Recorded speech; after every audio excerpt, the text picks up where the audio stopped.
Well, President Trump says he doesn't want American troops in Syria, yet his administration is also maneuvering to topple Bashar al-Assad from power. That's surprising to some of his longtime fans who appreciated his calls to avoid foreign quagmires. One of those is Couter.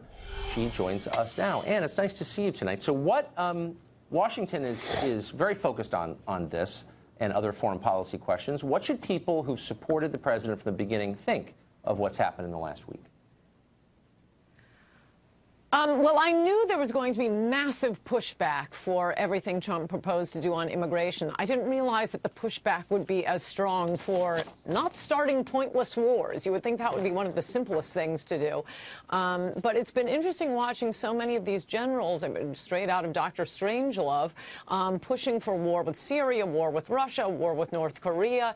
I thought General Mattis's statement, the Secretary of Defense, was fantastic yesterday, and that seemed to be returning to the Trump policy on the campaign, which is, I mean, how many times did he have to say it? He's not just he's not running to be president of the world, but president of America. He put our interests first.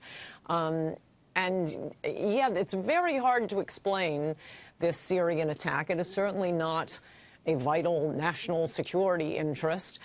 We generally don't, at least conservatives don't, support rushing around the world for humanitarian reasons. Right. And for that region of the world, Assad is one of the better leaders. There are probably only one or two that are better than he. He's not even like a Saddam Hussein murderous thug.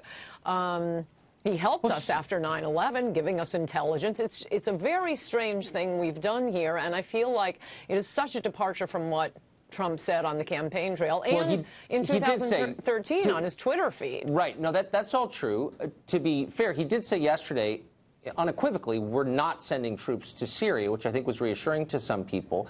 But it hasn't lessened the enthusiasm of a lot of people here who disliked Trump from the very beginning about getting further involved in one of these wars. And why is that? What's the motivation behind it? Do you know?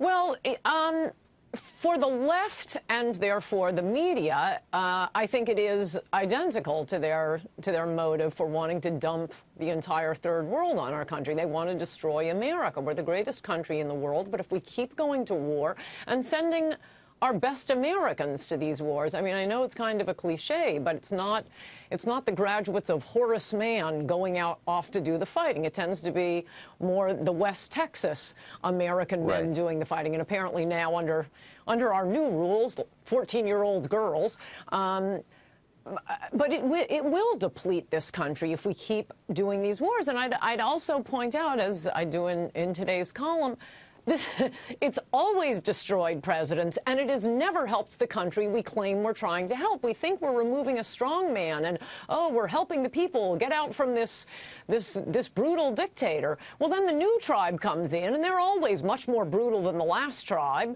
and they hate us even more. Look at Iraq, Egypt, Libya, Iran. How many times do we have to see that this isn't working? So at least for the left, they just enjoy let me just say, that's because you didn't go to Harvard, so you're not smart enough to perfectly anticipate the outcome of something like this, whereas they are, because you never worked at McKinsey, and they did. Let me ask you about your speech coming up at Berkeley. So a few months ago, of course, there was literally a riot over the Milo speech. What kind of welcome do you think you're going to get when you go there? Well, I just read on Breitbart that apparently the administration has essentially shut down a David Horowitz speech there. They moved it a mile off campus, and it's in the middle of the day when there are classes being held. The sponsor contacted me today. You often get these pushbacks from administrators demanding all kinds of money and security fees and all sorts of other things. And maybe I shouldn't be saying this because the sponsors haven't necessarily agreed to my proposal yet. But one of the proposals the administration made was limit it to students. And I think that's not such a bad idea. As I've said before, the students at these places aren't the ones rioting. What we're seeing is basically the rioters from Ferguson going around to colleges, wherever they think it'll be fun to smash a Starbucks window. No, that's right. Well, we wish you luck, Ann, and I hope that this will be your first stop after you get back from there. I know, in one piece. Thanks for joining us. Yes. Thank you.